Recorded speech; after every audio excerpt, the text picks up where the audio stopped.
ইডলি ধোসা আমাদের সকলেরই খুব পছন্দের খাবার, কিন্তু ব্যাটার বানানো, ফার্মেন্ট করা খুবই ঝামেলার।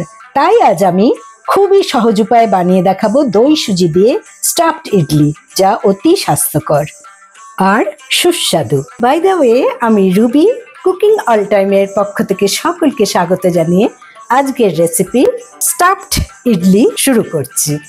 এই স্টাফড ইডলিটা আমি আজকে সুজি এবং দইয়ের ব্যাটার দিয়ে বানাবো।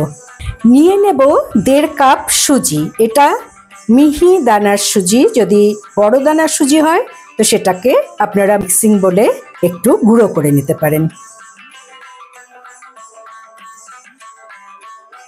নিলাম স্বাদ মতো লবণ, সাদা তেল নিলাম 1 টেবিল স্পুন। এবারে মিডিয়াম ফ্লেমে আমি 3 মিনিট এটাকে নেড়ে নেব। খুব বেশি ভাজা হবে না, সাদা রং থাকতে থাকতে এটাকে আমার নামিয়ে নিতে হবে। অবশ্যই এটাকে ঠান্ডা করে নিতে হবে। যেই কাপ মেপে সুজি দিয়েছি ঠিক সেই কাপেরই 1.5 কাপ টক দই আমি এতে অ্যাড করলাম। একই পাত্র মেপে আমি এখানে 1.5 কাপ জল অ্যাড করছি। এবারে সবকিছু একসাথে মিশিয়ে নেব।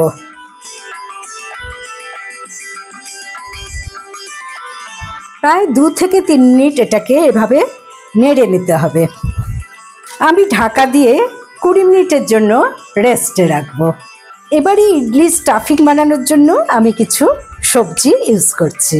নিয়েছি 2টো আলু, 1টা টমেটো, 1টা পেঁয়াজ, 1টা ক্যাপসিকাম, গাজর, কিছু ধনেপাতা, কাঁচা লঙ্কা আর আদা। তা এগুলোকে আমি সব কুচিয়ে নেব। আমি সবজিগুলো কুচিয়ে নিয়েছি। সবজির সাথে এখানে 2টো কাঁচা লঙ্কা আর 1 ইঞ্চির মতো আদাও কুচিয়ে নিয়েছি, আর 2টো আলু সেদ্ধ করে নিয়েছি। আমি আলুটাকে একটু কুড়িয়ে নিচ্ছি।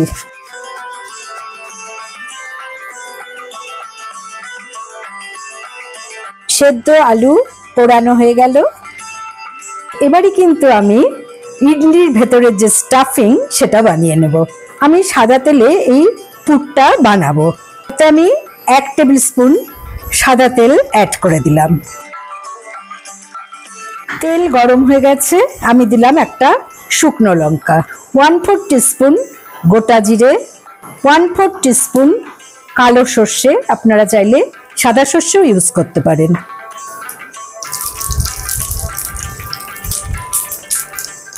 যখন সর্ষেগুলো এরকম ফুটতে শুরু করবে তখন আমি এখানে একে একে সবজিগুলো অ্যাড করব।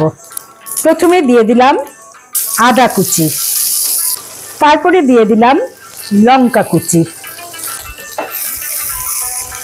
সুন্দর একটা যখন গন্ধ ছাড়বে তখন আমি এতে দিয়ে দেব পেঁয়াজ কুচি। এবারে আমি একে একে গাজর কুচি, ক্যাপসিকাম কুচি আর টমেটো কুচি দিয়ে দিলাম। মিডিয়াম ফ্লেমে 2 থেকে 3 মিনিট এটা নেড়ে নিতে হবে। দিলাম স্বাদ মতো লবণ, 1/2 টিস্পুন চিনি, 1/4 টিস্পুন হলুদ গুঁড়ো, 1/4 টিস্পুন জিরে গুঁড়ো, 1/4 টিস্পুন কাশ্মীরি লাল লঙ্কার গুঁড়ো। মশলার কাঁচা গন্ধটা যখন চলে যাবে তখন এতে আমি অ্যাড করব কুড়িয়ে রাখা আলু সেদ্ধ। এতে বাইন্ডিংটা ভালো হবে। যাদের আলু খাওয়া বারণ তারা এখানে আলু সেদ্ধর বদলে 2 চামচ ময়দা বা আটা বা 1 চামচ কর্নফ্লাওয়ার দিয়ে দিতে পারেন।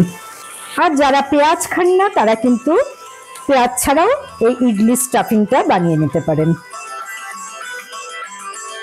এখানে আমি তেঁতুলের সস ইউজ করছি। আপনারা চাইলে তেঁতুল ভিজিয়ে রেখে সেই কাইটাও দিয়ে দিতে পারেন 1 টিস্পুন। এতে টেস্টটা চটপটা হবে। আমি কিছু কারি পাতা কুচি করে নিচ্ছি।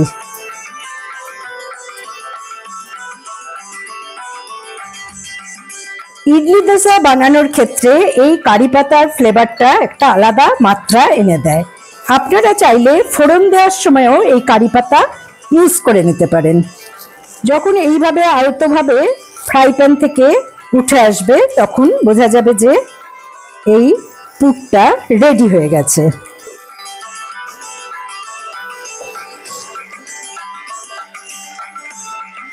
দিয়ে দিলাম ধনেপাতা কুচি। আমার কিন্তু পুরটা রেডি হয়ে গেছে। এবার আমি পুরটাকে একটু ঠান্ডা করে নেব। আমার এই পুরের তরকারিটা ঠান্ডা হয়ে গেছে। এবার আমি হাতের সাহায্যে ছোট্ট ছোট্ট করে লেচি বানিয়ে নেব।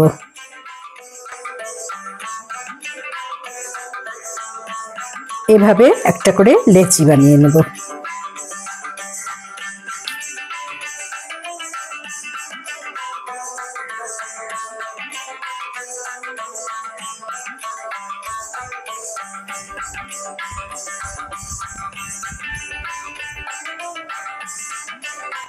কুড়ি মিনিট পর আমি ব্যাটারটাকে একটু ভালো করে গুলে নেব। এরকম কনসিস্টেন্সিটা হবে। যদি এর থেকে বেশি টাইট হয়ে যায়, কারণ সুজি ফুলে উঠে ব্যাটারটা যদি টাইট হয়ে যায় তাহলে তার সাথে আর একটু জল মিশিয়ে নেওয়া যাবে। তা আমার কনসিস্টেন্সিটা ঠিকই আছে, তাই আমি আর জল মেশালাম না। এবারে এর মধ্যে আমি বেকিং সোডা 1 টিস্পুন দিয়ে দিচ্ছি। সোডা দেওয়ার সাথে সাথে ব্যাটারটা একটু ফুলে উঠেছে। আমি ইডলিটা যখন বানাবো তখন এই টমেটো, কাজু আর কারি পাতা কিভাবে ইউজ করব দেখিয়ে দিচ্ছি। টমেটোগুলোকে খুবই পাতলা পাতলা করে কেটে নিয়েছি। ছোট টমেটো হলে এরকম গোটা গোটাই স্লাইসগুলো রাখতে হবে, আর বড় টমেটো হলে মাঝখান দিয়ে এরকমভাবে কেটে নিতে হবে। আমি এই যে কন্টেনারটা ব্যবহার করছি এটা হচ্ছে মাইক্রোওয়েভ প্রুফ, তাই আমি মাইক্রোওভেনে এটা করব।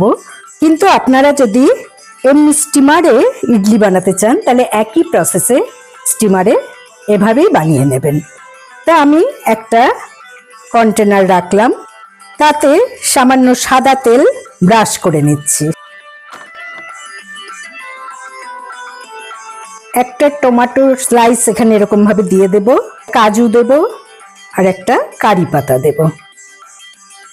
এইভাবে প্রত্যেকটা কটরিতে আমি এভাবে সাজিয়ে নেব। প্রথমে 1 টেবিল স্পুন করে এখানে ব্যাটার দেব।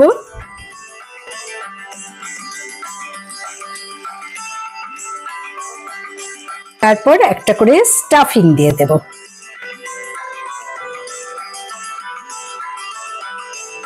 এর উপর আবার 1 টেবিল স্পুন করে ব্যাটার দিয়ে দেব।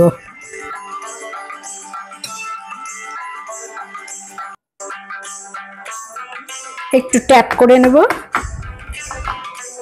পরে এর উপর আরেকটা কন্টেনার আমি বসিয়ে দিচ্ছি। একই প্রসেসে এখানে তেল মাখিয়ে নেব।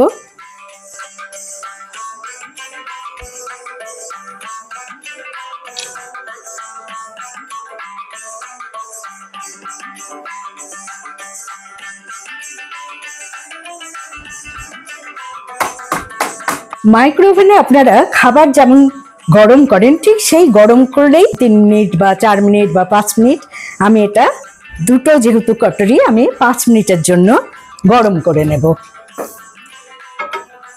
কোনো মোড এখানে ইউজ করতে হবে না, আমি জাস্ট 5 মিনিট এটাকে দিয়ে দিলাম।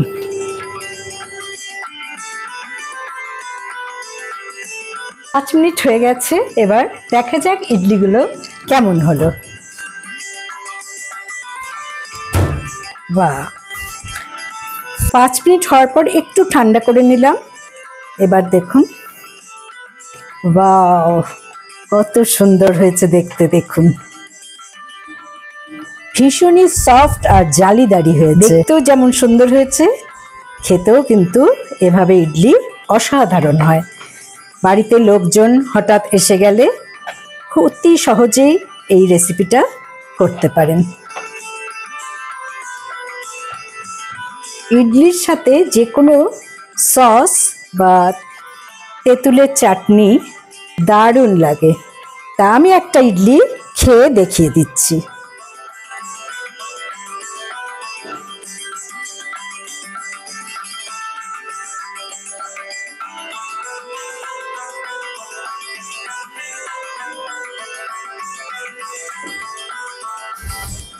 অসম। আশা করি বন্ধুরা আজকের রেসিপি ভালো লেগেছে। ভালো লাগলে অবশ্যই আমার চ্যানেলে লাইক করবেন, কমেন্ট করবেন এবং শেয়ার করবেন। নতুন বন্ধুদের সাবস্ক্রাইব করার অনুরোধ রইল। পাশে বেল বোতামে অবশ্যই ক্লিক করতে ভুলবেন না, তাতে যখনই কোনো নতুন রান্নার রেসিপি শেয়ার করব তার নোটিফিকেশন সহজেই আপনারা পেয়ে যাবেন। ভালো থাকুন, সুস্থ থাকুন। পরের এপিসোডে আবার দেখা হবে নতুন রান্নার রেসিপি নিয়ে। Thanks for watching.